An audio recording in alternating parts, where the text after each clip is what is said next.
శ్రీరామభక్తాయ హనుమతే నమః. హనుమచ్చరిత్ర. చిటికెల ఆంజనేయ స్వామి. శ్రీరామచంద్రునకు హనుమంతుడే సమస్తోపచారములు చేయుచుండెను. మరెవరికిని ఎంతమాత్రమును అవకాశమిచ్చుటలేదు. సేవాకార్యములన్నీయు అతి జాగరూకతతో నిర్వహించుచుండెను. భరత లక్ష్మణ శత్రుఘ్నులు కూడా రామచంద్రుని సేవింప తహతహలాడుచున్నారు. చిట్టచివరకు వారందరూ కలిసి ఒక ఉపాయం ఆలోచించినారు. తదనుసారము రఘునాథునికొక క్రొత్త దినచర్య నేర్పాటు చేసినారు. అందులో భగవానునికి ఏ సేవను ఎవరు చేయవలెనన్న విషయము నిర్ణయము కావలెను.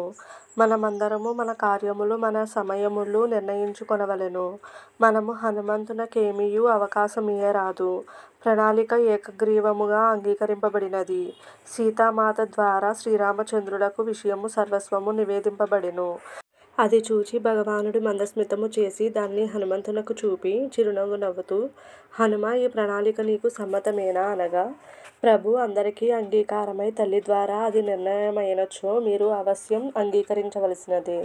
ఏ సేవయూ లేనివాడను నేనొకడినే కదా అని హనుమంతుడు పలికెను. ఏ పనియూ విడవకుండా ప్రణాళిక సిద్ధపరిచినారా? జాగ్రత్తగా చూచుకొనుడు అని భగవానుడు ప్రశ్నింపగా, ఏమియూ మరవలేదని వారు సమాధానమిచ్చినారు. అందరూ హనుమంతుని అభిప్రాయమునకు ఆమోదముద్ర వేసినారు.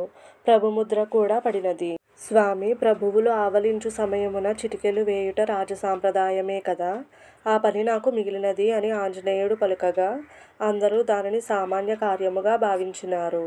అందులకు భగవానుడు కూడా చిరునవ్వుతో అంగీకరించెను. సేవా సంబంధములో హనుమంతుని సూక్ష్మ జ్ఞానమెట్టితో భరతుడు మాత్రం ఆశ్చర్యచకితుడాయెను. హనుమంతుని కోరిక నెరవేరినది.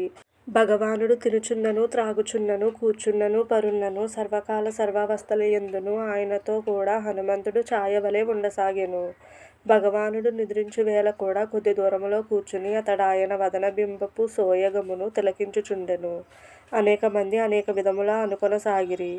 కాని హనుమంతుడు వారందరితోనూ, అయ్యా, ప్రభువుల కావలింత ఎప్పుడు వచ్చునో ఎవరు చెప్పగలరు అనుచుండెడివాడు. హనుమంతుడు శ్రీరామచంద్రునకు నిత్యము నీడవలె మసులుచుండుటతో సీతామాత కూడా ప్రభువులకు ఏకాంత సేవలు చేసుకొనలేకపోవుచున్నది. ఎవరైనను వెళ్ళి హనుమంతుని వలన భగవత్ సేవలో తమకేర్పడుచున్న ఆటంకములను తెలియజేసినప్పటికినీ కూడా శ్రీరామచంద్రుడు వాటినన్నిటినీ శ్రద్ధగా విని ముద్దుగా చిరునవ్వులొలికించుచుండెడివాడే గాని హనుమంతుని మందలించెడివాడు కాదు. లక్ష్మణ శత్రుఘ్నులు భయపడినారు. చివరకు సీతామాత మనవిపై భగవానుడు పూర్వ ప్రణాళికనే అమలులోనికి తీసుకుని వచ్చెను. ఆంజనేయుడాదిలో వలెనే నిరంతరము రామసేవ చేసుకొనుచున్నాడు. వీడియో నచ్చితే లైక్ చేయండి, ఫ్రెండ్స్ అండ్ ఫ్యామిలీ మెంబర్స్కి షేర్ చేయండి, తప్పకుండా సబ్స్క్రైబ్ చేయండి.